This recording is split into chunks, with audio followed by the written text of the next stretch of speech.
The noon sun poured fiercely down upon the fields. They stretched in undulating folds between the clumps of trees that marked each farmhouse. The different crops, ripe rye and yellowing wheat, pale green oats, dark green clover, spread a vast striped cloak, softening and rippling over the naked body of the earth. In the distance, on the crest of a slope, was an endless line of cows, ranked like soldiers, some lying down, others standing, their large eyes blinking in the burning light, chewing the cud, and grazing on a field of clover as broad as a lake. Two women, mother and daughter, were walking with a swinging step, one behind the other, towards this regiment of cattle. Each carried two zinc pails slung outwards from the body on a hoop from a cask. At each step the metal sent out a dazzling white flash under the sun that struck full upon it. The women did not speak. They were on their way to milk the cows. When they arrived, they set down one of their pails and approached the first two cows, making them stand up with a kick in the ribs from a wooden shod foot. The beast rises slowly, first on its four legs, then with more difficulty raises its large hind quarters, which seem to be weighted down by the enormous udder of livid pendulous flesh. The two Malvories, mother and daughter, kneeling beneath the animal's belly, tug with a swift movement of their hands at the swollen teat, which at each squeeze sends a slender jet of milk into the pail.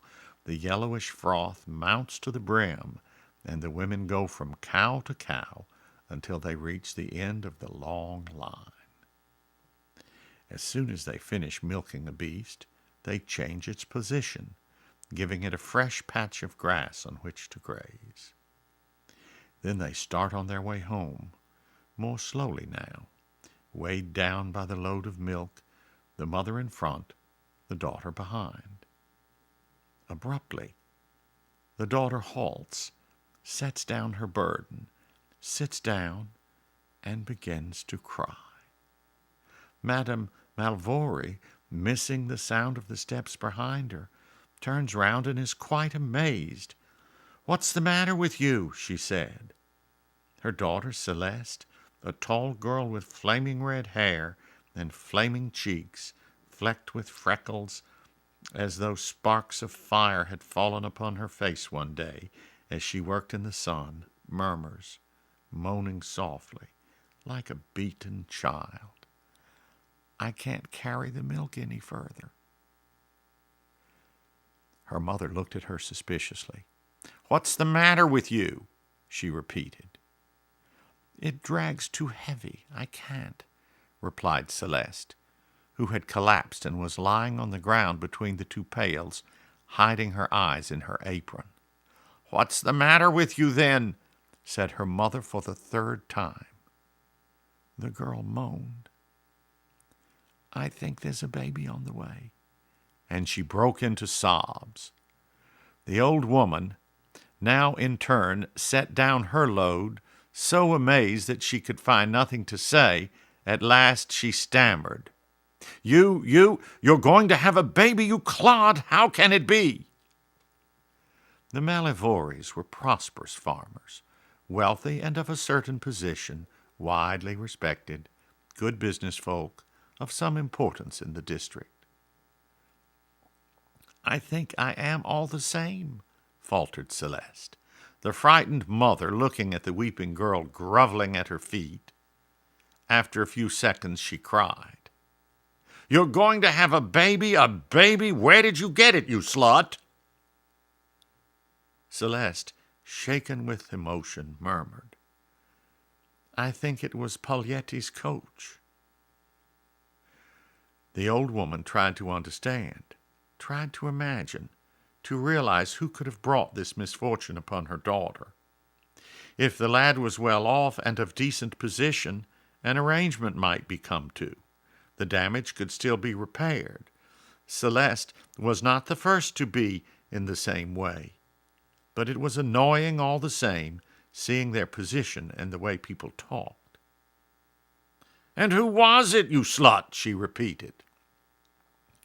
Celeste resolved to make a clean breast of it. She stammered, "I think it was Pagliette." At that, Madame Malfiore, mad with rage, rushed upon her daughter and began to beat her with such fury that her hat fell off in the effort. With great blows of the fist she struck on the head, on the back, all over her body. Celeste, prostrate between the two pails, which afforded her some slight protection, shielded just her face with her hands. All the cows, disturbed, had stopped grazing and turned round, staring with their great eyes.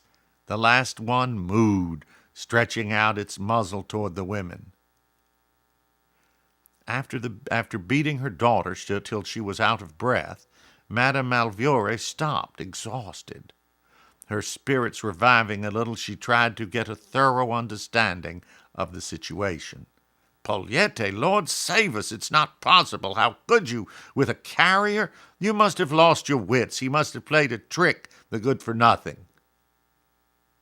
Celeste, still prostrate, murmured in the dust, "I didn't pay my fare." And the old Norman woman understood.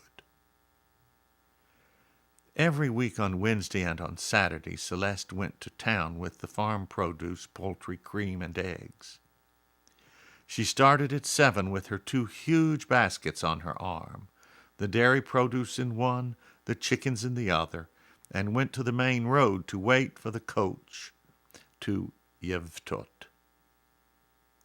She set down her wares and sat in the ditch, while the chickens with their short pointed beaks and the ducks with their broad flat bills thrust their heads between the wicker bars and looked about them with their round, stupid, surprised eyes. Soon the bus, a sort of yellow box with a black leather cap on top, came up, jerking and quivering with the trotting of the old white horse. Pagliette, the coachman, a big jolly fellow, stout though still young, and so burnt up by the sun and wind, soaked by rain, and colored with brandy that his face and neck were brick red, cracked his whip and shouted from the distance, "Good morning, Madame Celeste. In good health, I hope." She gave him her baskets, one after the other, which he stowed in the boot. Then she got in, lifting her leg high to reach the step, and exposing a sturdy leg clad in a blue stocking. Every time Pagliette repeated the same joke, "Well, it's not got any thinner," she laughed, thinking this funny. Then he uttered, "Gee up, old girl," which started off the thin horse. Then Celeste, reaching for her purse in the depths of her pocket, slowly took out 5 pence, 3 pence for herself, and 2 pence for the basket, and handed them to Pagliette over his shoulder. He took them, saying, "Aren't we going to have our little bit of sport today?" And he laughed heartily, turning round towards her so as to stare at her at his ease. She found it a big expense, the half-franc for a journey of 2 miles, and when she had no coppers, she felt it still more keenly. It was hard to make up her mind to part with a silver coin. One day, as she was paying, she asked, "From a good customer like me, you oughtn't to take more than 3 pence." He burst out laughing. "3 pence, my beauty? Why, you're worth more than that." She insisted on the point. "But you make a good 2 francs a month out of me." He whipped up his horse and exclaimed, "Look here, I'm an obliging fellow. We'll call it quits for a bit of sport." "What do you mean?" she asked with an air of innocence. He was so amused that he laughed till he coughed. "A bit of sport, damn it. A game for a lad and a lass, a dance for the two without music. She understood, blushed, and declared, I don't care for that sort of game, Pogliette. But he was in no way abashed, and repeated with growing merriment, You'll come to it some day, my beauty, a bit of sport for a lad and a lass. And since that day he had taken to asking her each time that she paid her fare, Aren't we going to have our bit of sport today? She too joked about it by this time, and replied, Not today, Pogliette, but Saturday for certain. And amid peals of laughter, he answered, Saturday then, my beauty. But inwardly she calculated that during the 2 years the affair had been going on, she had paid 48 whole francs, and in the country 48 francs is not a sum which can be picked up on the roadside. She also calculated that in 2 more years she would have paid nearly 100 francs. To such purpose she meditated that one spring day, as they jogged on alone, when he made his customary inquiry, Aren't we going to have our bit of sport yet? She replied, Yes, if you like. He was not at all surprised, and clambered over the back of his seat, murmuring with a complacent air, Come along then, I knew you'd come to it some day. The old white horse trotted so gently that she seemed to be dancing upon the same spot, deaf to the voice which cried at intervals from the depths of the vehicle, Gee up, old girl, gee up then. 3 months later, Celeste discovered that she was going to have a child. All this she had told her mother in a tearful voice. Pale with fury, the old woman asked, Well, what did it cost?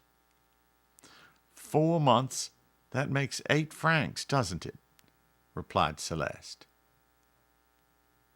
At that, the peasant woman's fury was utterly unleashed, and falling once more upon her daughter, she beat her a second time until she was out of breath.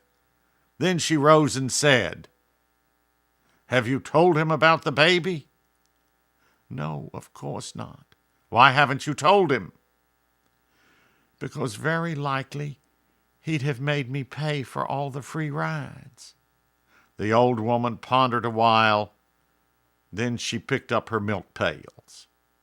Come on, get up, and try to walk home, she said, and after a pause continued, And don't tell him as long as he doesn't notice anything, and we'll make 6 or 8 months' fares out of him.